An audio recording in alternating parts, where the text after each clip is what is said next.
करते हैं ये समाधान की एक और लेक्चर में आप सभी का। और जो हमारा चल रहा है सेमेस्टर फर्स्ट सेमेस्टर की बात करें, पेपर फर्स्ट की बात करें, यूनिट नंबर 5 में हमारे मैथमेटिकल प्रॉपर्टीज चल रही थी। आज जो हम स्टार्ट करने वाले हैं वो स्टार्ट करेंगे क्रम गुणित क्रमचय संचय को हम पता करने वाले हैं। देखिए हमारा जो आज पहला टॉपिक है वो होता है क्रम गुणित। क्रम गुणित क्या होता है? जब हम प्राकृत संख्या और पूर्णांकों की जब बात करते हो तो उनसे आने आने वाले पहले जो पूर्णांकों का जो गुणनफल है वही हमारे पास क्या कहलाता है? क्रम गुणित कहलाता है। इसको किस रूप में लिखते हैं? इन दोनों रूप में लिख सकते हैं इनको। और इनको परिभाषित किस प्रकार से किया जाता है? n-1 और n-2 के रूप में परिभाषित किया जाता है। और संख्या में देखोगे तो 3 2 1 के रूप में परिभाषित होंगी।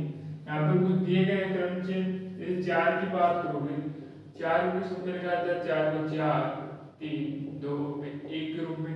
इसी प्रकार से 3 को अगर लिखा जाएगा तो 3 2 और 1 के रूप में। इनके अगर इनको आप गुणा करोगे तो इनका मान प्राप्त हो जाएगा। जैसे 3 12 12 24 में इसका मान कितना आता है? 24 आता है। ठीक है। अब बात करते हैं क्रमचय की बात करोगे। जब हम क्या करते हैं, निश्चित अक्षर या कोई वस्तु होती है, कोई निश्चित अक्षर होगा या क्या वस्तुएं होंगी, उनको क्या कर देते हैं? एक विन्यास के रूप में परिभाषित कर देते हैं। तो विन्यास ही क्या कहलाता है? वस्तु या अक्षरों का क्रमचय कहलाता है। ठीक है। दो प्रकार से वस्तु का चयन किया जाता है। एक तो हम चयन करेंगे बिना प्रतिस्थापन के, एक प्रतिस्थापन के साथ चयन करेंगे। देखिए बिना प्रतिस्थापन के क्या होता है कि जहाँ स्थान उपलब्ध है वस्तुओं के लिए वहां पर ही वस्तु को रखते हैं। जबकि यहाँ पर हम क्या करते हैं? प्रतिस्थापन से हम चयन क्या करते हैं? जहाँ पर क्या होता है एक स्थान पर एक से अधिक वस्तुएं आपको देखने को मिल जाती है। ठीक है। इसमें क्या लिखा गया है इसके अंदर? निश्चित वस्तुओं का चयन की अगर आप बात करोगे विन्यास को हम दो प्रकार से परिभाषित कर सकते हैं। एक तो पंक्ति क्रमचय होता है, एक क्या होता है? वृत्तीय क्रमचय होता है। पंक्ति क्रमचय क्या होगा? ये वस्तु का जो निर्धारण है वो कैसे होगा? एक पंक्ति के रूप में होगा। वृत्तीय क्रमचय की बात करोगे एक वर्त के रूप में निर्धारित होगा। जैसे मान लेते हैं कोई 6 व्यक्ति है। कितने व्यक्ति है? हम बात करते हैं 6 व्यक्ति हैं। उनको बैठने के लिए कितनी उपलब्ध है? कुर्सियां की अगर बात करोगे कितने 6 उपलब्ध है? 6 व्यक्तियों के लिए 6 कुर्सियां उपलब्ध है। अब क्या होता है? जब एक व्यक्ति आता है रूम के अंदर, कमरे के अंदर, ठीक है, जब एंटर करता है नए व्यक्ति, तो उससे बैठने के लिए कितने स्थान उपलब्ध है? वो 6 कुर्सियों में किसी भी कुर्सी पर बैठ सकता है, वो उसका चयन कर सकता है। पहला व्यक्ति आता है उसके लिए चयन कितने? 6 प्रारूप है, वो 6 प्रकार से किसी का भी चयन कर सकता है। जब एक व्यक्ति इस पर बैठ जाता है तो दूसरा व्यक्ति जब आता है उसके लिए कितने उपलब्ध है? अब उनके लिए स्थान या जो विकल्प की बात करोगे, चयन की बात करोगे, 5 चयन उपलब्ध है। ठीक है। और जो दोनों व्यक्तियों की चयन की बात करोगे, एक के पास 5 एक के पास 6, क्या होता है? विकल्प उपस्थित है। दोनों पास कुल कितना जाता है? कुल चयन के जो विकल्प हैं वो 30 हो जाते हैं। जब दूसरा व्यक्ति भी बैठ जाता है, जब हम बात करते हैं तीसरे व्यक्ति की, इसकी बात करोगे हम तीसरे व्यक्ति की जब बात करते हैं उसके लिए कितने स्थान उपलब्ध हैं? 4 विकल्प चयन के विकल्प उसके पास। 4 चयन में से किसी का भी एक चयन कर सकता है। जब तीनों की आप बात करोगे टोटल विकल्प कितना हो जाता है? 120 हो जाता है। इसी प्रकार से क्या होता है? जब हम तीसरे व्यक्ति की बात करें, इसी प्रकार से हम चौथे व्यक्ति की बात करते हैं उसके पास 3 विकल्प उपस्थित होते हैं। पांचवें व्यक्ति की बात करो उसके पास 2 विकल्प उपस्थित होंगे। और छठे के पास मात्र क्या होगा? 1 विकल्प उपस्थित होगा। इस प्रकार से हम लिखेंगे 6 5 4 3 2 1। इस प्रकार से हम इन 6 व्यक्तियों के पास जब आप इनका गुणा कर लोगे टोटल विकल्प उन्हें मिल जाते हैं। अब आता है वस्तु का चयन बनाम वस्तु को रखना। क्या होता है? वस्तु का चयन बराबर वस्तु को रखना। कि हम वस्तु का किस प्रकार से चयन करेंगे और वस्तु को किस प्रकार से रखेंगे। पहले पढ़ लेते हैं। मानो कोई n वस्तु है, n वस्तुओं में से r वस्तुओं को, मतलब कुछ n वस्तु है उनमें से मैं किसी वस्तु की बात कर रहा हूँ, r वस्तुओं का चयन का तरीके उतने ही होंगे जितने कि r वस्तुओं को n स्थान पर रखने के तरीके हैं। ठीक है, ये क्या कह रहा है, जो n वस्तुएं हैं, n वस्तुओं में से मैं बात कर रहा हूँ r वस्तुओं को, कि जितने वस्तुएं हैं क्या होंगे, जितने हमारे पास r वस्तुएं हैं ना, और जितने उसके उपलब्ध हमें स्थान हैं, क्या जितने हमें जैसे r वस्तु है और r ही क्या है उसके स्थान हैं, तो उसके चयन के रखने के जो तरीके हैं वो भी r होने वाले हैं। इसी प्रकार जैसे व्यक्ति की बात करोगे, एक बॉक्स है, ये 3 हमारे पास बॉक्स है और हमारे पास क्या है, 3 ही गेंद है, 3 हमारे पास क्या है, गेंद है, और 3 ही हमारे पास क्या है, बॉक्स है। ठीक है, मान लीजिए तो मैं गेंदों को नाम देता हूँ 1, 2, 3 और बॉक्स को नाम देता हूँ x, y, z। ठीक है, मेरे पास कुल वस्तुएं कितनी हो जाती है, 3 वस्तुएं हैं, गेंद है 3, 1, 2, 3 है। जबकि हमें रखने के स्थान की बात करूँ, बॉक्स मेरे पास x, y, z है। जब मैं रखने के तरीके की बात करूँगा, हमारे पास रखने के तरीके भी कितने होंगे, हर बॉल के लिए हमारे पास 3 तरीके उपस्थित हैं, और कुल तरीकों की बात करोगे तो हमारे पास 9 तरीके उपस्थित होंगे हर बॉल की अगर आप बात करने वाले हैं तो। जैसे एक बॉल है, इसमें चाहूँ तो पहले बॉक्स के अंदर मैं पहली बॉल रख सकता हूँ, दूसरे बॉक्स के अंदर दूसरी, इसी प्रकार से तीसरे बॉक्स के अंदर तीसरी बॉल रख सकता हूँ। इसी प्रकार से क्या होगा, मैं पहले बॉक्स के अंदर दूसरी गेंद को भी रख सकता हूँ, और इसके अंतर्गत मैं तीसरी बॉल को रख सकता हूँ, और इसके अंदर पहली बॉल को रख सकता हूँ। इसी प्रकार से क्या होगा, इसके अंतर्गत मैं तीसरी बॉल को रख सकता हूँ। जब मैं इसकी बात करूँ, इसके अंतर्गत मैं पहली बॉल को रख सकता हूँ, और इसके अंतर्गत मैं दूसरी बॉल को रख सकता हूँ। अब प्रत्येक बॉक्स में हर प्रकार की गेंद रखी जा चुकी है, और मेरे पास जो कुल तरीके हैं कितने प्राप्त हो रहे हैं, 9 तरीके प्राप्त हो रहे हैं। ठीक है, इन तरीकों की जब बात करोगे, ठीक है, चयन तरीके रखने के स्थान उपलब्ध की बात कर रहा हूँ। अगर मैं बात करूँ, एक तो होता है बिना प्रतिस्थापन चयन या प्रतिस्थापन चयन, कि हम चुनाव किस प्रकार से कर सकते हैं। चुनाव की बात करें, जैसे इसकी बात करोगे, एक वस्तु के लिए एक ही स्थान उपलब्ध है, एक वस्तु के लिए एक ही स्थान उपलब्ध है। जबकि प्रतिस्थापन से चयन की बात करोगे, जब क्या होगा कि एक बॉक्स के अंतर्गत हमारी 2 या 3 से अधिक गेंदें उपस्थित हो, मतलब इस बॉक्स के अंदर क्या हो, 3 गेंदें हो स्थित हो, और अगर चयन की बात की जाए तो हमें प्रतिस्थापन करते हुए उनका चयन करना होगा। ठीक है, अब हमारे पास प्रतिकूल प्रमेय आती है। अब प्रमेय की अगर बात करोगे, मैं मानता हूँ कोई n असमान वस्तुओं में से एक समय में क्या होगा, कुछ n असमान वस्तुएं हैं, उनसे समय एक की बात करूंगा। r वस्तुएं लाने पर क्रमचय की क्या संख्या में ज्ञात करनी होगी। ठीक है, कोई n असमान वस्तुएं हैं, उन असमान वस्तुओं में से क्या होगा, जो r वस्तुएं हैं, n वस्तुओं में से भी r जो वस्तुएं हैं एक समय में लाने में कितने प्रकार के क्रमचय बनेंगे, उनकी बात करने वाले हैं। जैसे पहला है हमारे पास टॉपिक, हम क्या मानते हैं, इसके अंतर्गत आप बात करोगे, जैसे n-1 जैसे लगातार इसको क्या करते हैं, कम करते रहते हैं। जब आप कम करते रहेंगे तो इस प्रकार का जो चयन हो जाता है वो क्या होगा, चयन बिना प्रतिस्थापन का होगा। जहाँ पर हमने L4 का जब हम चयन कर रहे थे 4 का यहाँ पर, तो हम क्या कर रहे थे, बिना प्रतिस्थापन में इनका चयन कर रहे थे। जब हम क्या करते हैं, हम उनका गुणा करते हैं। जब आप क्या करते हो, संख्याओं का लगातार गुणा करते रहते हो, और इसकी कुछ पावर आ जाती है, जैसे 2 गुणा 2 गुणा 2 गुणा करते रहते हो, 2 की पावर में जाती है 3। इस प्रकार का जो चयन होता है वो चयन प्रतिस्थापन सहित चयन कहलाता है। इसके अंतर्गत कुछ उपप्रमेय की बात करोगे, पहला क्या लिखा गया है, बिना प्रतिस्थापन के n असमान वस्तुओं में से सभी एक साथ लाने पर क्रमचर संख्या कुछ इस प्रकार से होगी। तो उसको किस रूप में परिभाषित करोगे? n फैक्टर n माइनस इस रूप में कुछ परिभाषित होगी। उसको आप लिख सकते हो n p n के रूप में भी लिखा जा सकता है। इसका बिंदु ये है, ठीक है। जब ये क्या कह रहा है, जब हम क्या कर लेते हैं, कभी असमान वस्तुओं को बिना प्रतिस्थापन की मैंने बात की गई है। यहाँ पर क्या होगा, जो अगर जीरो आ जाए कहीं पर, अगर इस प्रकार से जीरो आ रहा है तो उसका वैल्यू क्या होगा, उसका मान 1 होता है, ठीक है। तो ये पर इतना नोट डाउन कीजिए, फिर इसके आगे वाले बिंदु को हम देखते हैं।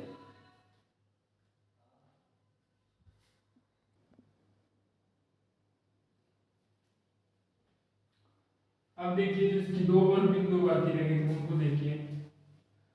देखिए उन क्रमचय संख्याएं जिसमें कोई विशेष वस्तु ना कभी भी ना ली जाए, ठीक है, उसको किस रूप में लिखेंगे? n-1 p r के रूप में लिखेंगे। अगर उसके अंतर्गत कोई विशेष वस्तु ली जाए प्रत्येक बार तो उसको किस रूप में लिखेंगे? r-1 p r-1 के रूप में होगी।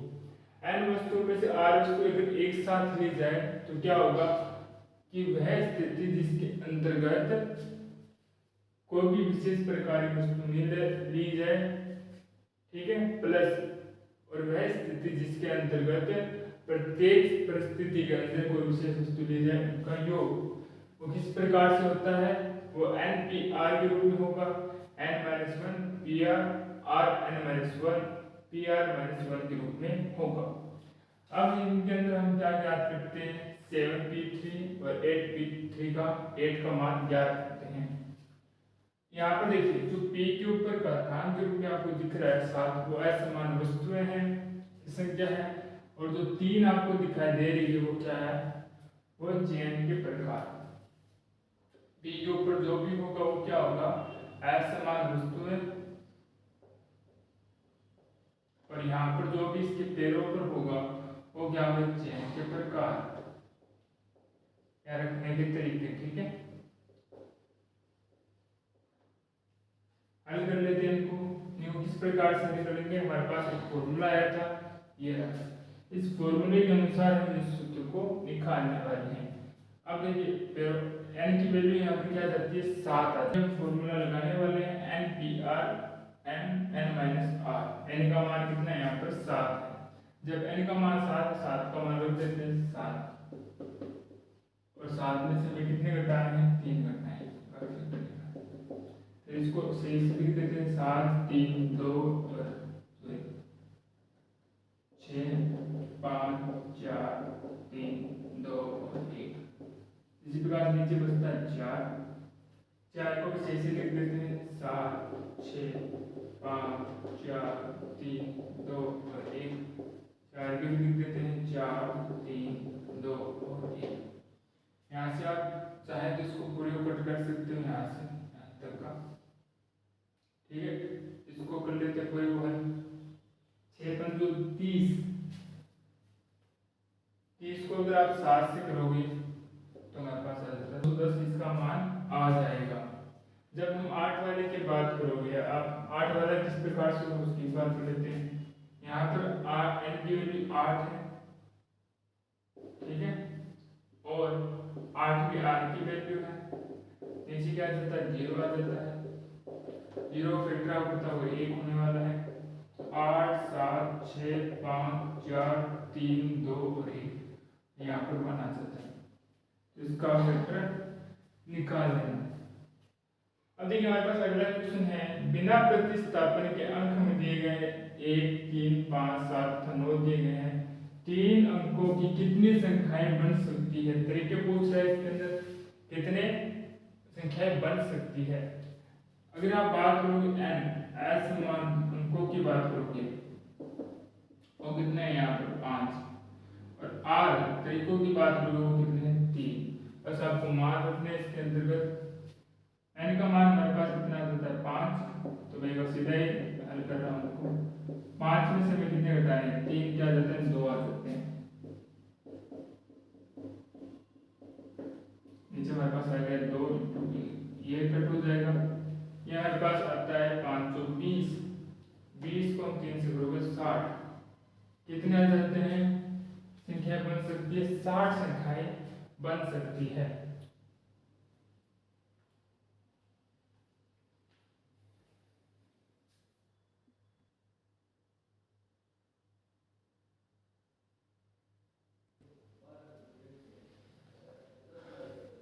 अब हम जो बात करने वाले हैं, बात करेंगे योग का आधारभूत नियम।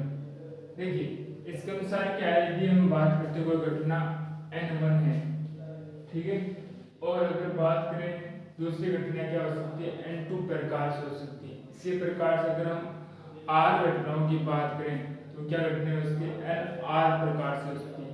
परंतु कभी भी दो घटनाएं एक साथ कभी भी नहीं हो सकती। इनको किस रूप में परिभाषित किया जाता है, n1 plus n2 plus n3 के रूप में परिभाषित किया जाता है। ये घटना कैसे चलती है, nr के रूप में चलती है। देखिए एक एग्जांपल, हमारे पास 7 आदमी या 7 औरतें एक पंक्ति कितने तरीकों से खड़े हो सकते हैं, 2 औरतें कभी एक साथ ना हो। ये पहला वाला हमारे पास नियम है। 7 आदमी एक साथ खड़े हो सकते हैं। ठीक है, जैसे मैं मानता हूँ m1 m2 m3 m4 m5 m6 और m7। ठीक, ये तो 7 प्रकार से खड़े हो सकते हैं। परंतु कभी 2 औरतें कभी साथ नहीं खड़े हो सकते, परंतु 7 आदमी भी और साथ खड़े हो सकते हैं। ठीक है, अगर बात करोगे m1 m2 m3 m4 m5 m6 m7 और f1 की बात करो। ठीक है, इनको अगर समुच्चय रूप में लिखना हो तो हम लिखते हैं 7। ठीक है, अब इसके अंतर्गत हम बात करने वाले हैं, किससे परिभाषित करोगे आप, इसमें केवल मेन है तो इसको 7 के द्वारा प्रदर्शित किया है। परंतु इसमें अगर हम बात करेंगे ना कुल, इसको हम 8 7 के रूप में परिभाषित करेंगे। किसके रूप में परिभाषित करेंगे, 8 7 के रूप में परिभाषित करते हैं। जहां पर हमारे पास असमान व्यक्तियों की संख्या कितनी है, 8 है। केवल बैठने के जो स्थान कितने उपलब्ध है, केवल 7 स्थान उपलब्ध है। यहाँ पर जो 7 का 7 है, इसलिए इसको सेम छोड़ दिया गया। इसको जब थोड़ा और आगे हल किया जाता है, ये होता है हमारे पास, और 8 में से अगर आप 7 हटाएंगे, ठीक है, ये हमारे पास बचता है 7i। इसको हल करोगे तो 1 आ जाता है, अंडा फिर 1 ही होता है, 7i × 8। इसको आप हल कर सकते हो। कैसे हल करेंगे, इसको हल करोगे आप 7 6 5 4 3 2 और 1। इसी प्रकार से 8 7 6 5 4 3 2 और 1। ठीक है, हमारे पास उत्तर आ जाता है। अब हम बात करते हैं प्रमेय नंबर 3 की बात करोगे। इसमें क्या है, हम मानते कोई n असमान वस्तुओं की वृत्तीय क्रम जो संख्या हमने क्या मानी है, n-1 मानी है, और n असमान वस्तुओं को r चुनने क्रम की संख्या, जबकि कोई विशेष वस्तु प्रत्येक बार ली जाए। हमने क्या मानी, कुछ n असमान वस्तुएं हैं जिसमें से हम कुछ r वस्तुओं की बात कर रहे हैं, और प्रत्येक विशिष्ट स्थिति के अंदर हम क्या करेंगे, कोई विशेष वस्तु को हर बार लेने का प्रयास करते हैं। ठीक है, अब हमारे पास एक एग्जाम्पल है, 12 वस्तुओं में से हम क्या करते हैं, 5 वस्तु को लेकर बने क्रमचुओं की संख्याएं याद करते हैं। पहला हम क्या याद करते हैं, कि विशिष्ट वस्तु हमेशा सम्मिलित है। ठीक है, प्रत्येक स्थिति के अंदर विशिष्ट वस्तु हमारे पास सम्मिलित है। तो इसमें सिंपल वाला फॉर्मूला हम लगा देते हैं। क्या फॉर्मूला बनता है, Rn-1 PR-1 है। जहाँ पर मैंने क्या कहा है, n क्या होती है, यहाँ पर असमान वस्तुओं की संख्या है। यहाँ पर n की जो वैल्यू है वो है 12। ठीक है, जबकि मैं बात करता हूँ इसके अंतर्गत जो r है, आर की वैल्यू हमारे पास क्या जाती है, आर की जब बात करोगे तो हमारे पास आ जाती है वैल्यू 5 आ जाती है। आर की क्या आ जाती है वैल्यू यहाँ पर 5 आ जाती है। 5 उसको लेकर कम चलना है, इसमें फॉर्मूला पुट कर देते हैं 5। ठीक, एन का बात करोगे आप 12 माइनस 1 तो पी 5 माइनस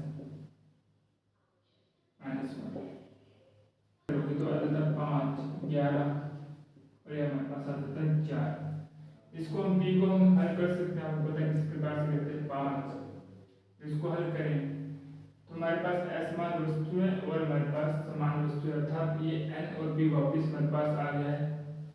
ठीक है, n हमारे पास कितना है 11, 11 से हमें कितने घटा है 4 घटा है। ठीक है, इसको और अच्छे से कर लेते हैं 5 11 ये हमारे पास बचता है 7। हम लिख लेते हैं इसको 5 गुना 11 10 9 8 7 6 5 4 3 2 और यहाँ पर आ जाता है बस 1। इसी प्रकार से 7 6 5 4 3 2 1। 7 के बाद वाले फैक्टर आप इससे कट कर सकते हो, बचता है हमारे पास 5 गुना 11 5 अब इसे बचता है हमारे पास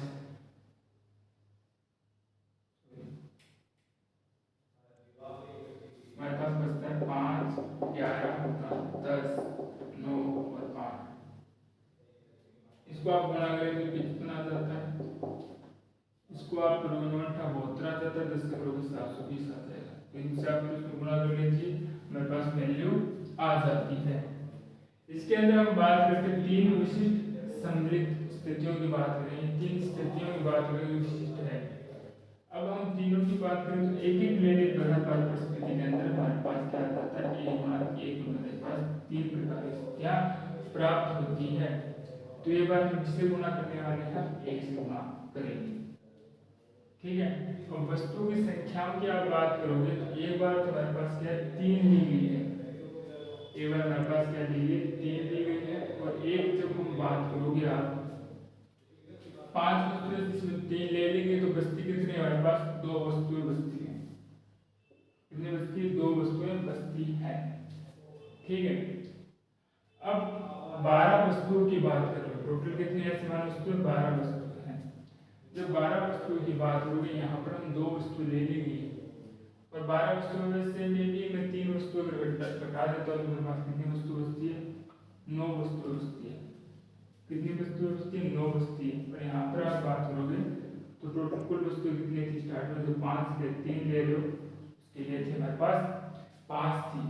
ठीक है, जब इनका मान ज्ञात करते हैं तो इस प्रकार से होगा ये n का मान हमारे पास कितना है 5 है, 5 माइनस 3 ये हमारे पास है 9 9 माइनस 2। 3 को हल कर लेते हैं, हमारे पास ऊपर आता है 1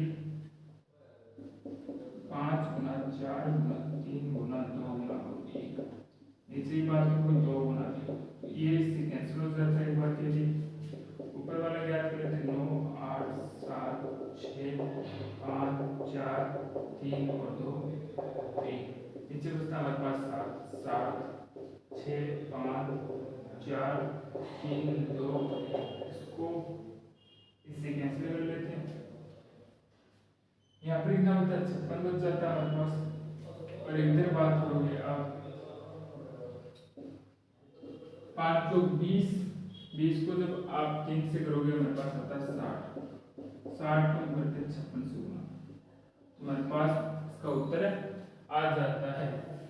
जब हम बात करते हैं प्रमेय 4 की बात करोगे आप, यदि हम क्या लेते हैं n वस्तुएं से क्या लेते हैं k वस्तुएं समान, n वस्तुओं से क्या k समान हो जबकि n माइनस k क्या हो असमान हो तो सब वस्तुओं का हम लिखते हैं क्रम से संख्या क्या होगी n बटा k रूप में आप लिख सकते हो। जब हम क्या लेते हैं सभी n वस्तुओं में से एक साथ लेने पर सभी n वस्तुएं हमको एक साथ लोगे जबकि इसमें से क्या होगी r वस्तु एक प्रकार की होगी, ठीक है, दूसरी क्या होगी n माइनस r प्रकार की दूसरे प्रकार की वस्तुएं होगी। ठीक है, इसके अंतर्गत क्या है हमारे पास इस प्रकार से लिखते हैं। ठीक है, अब क्या लिखते हैं कि सभी वस्तुओं को एक साथ लेकर n वस्तुओं के क्रम जो संख्या याद करेंगे वो इस प्रकार से ज्ञात होगी। जहां पर n में n2 की बात करोगे एक प्रकार की वस्तु है, जबकि n minus n plus two n plus n2 की बात करोगे -1 की, तो वो असमान प्रकार की वस्तु होगी। जहाँ की n में n1 और n2 की बात करोगे वो समान प्रकार की वस्तुएं होने वाली है। अब इसको किस रूप में लिखना वो देखिए। इसको लिखते हैं हम C 52 13 के रूप में, C 39 13 के रूप में, C 26 13 के रूप में और C 13 और 13 के रूप में इसको लिखते हैं। 52 और यहाँ पर जो 26 अगला कौन सा आने वाला 13 आएगा।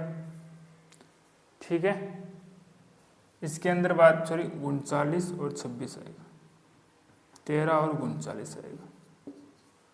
इसके अंदर बात करोगे तो 39 26 और 13 आने वाला है। ठीक है, हल कर लेना। अगले बात 26 की बात करोगे तो 13 और 1 आएगा, 13 और 13 आएगा सॉरी। अगले की बात करोगे तो 13 और क्या आएगा 0 फैक्टर। ठीक है, इसको आप अच्छे से हल कर लीजिए, उत्तर आ जाएंगे। तो आशा करते हैं आज का लेक्चर आपको अच्छे समझ में आएगा। फिर भी मन के अंदर कोई डाउट्स है तो उसे कमेंट्स बॉक्स में लिख दीजिएगा, आने वाले क्लास के अंदर उसका जरूर सोल्यूशन दिया जाएगा। मिलते हैं आपको एक और लेक्चर में, तब तक के लिए धन्यवाद।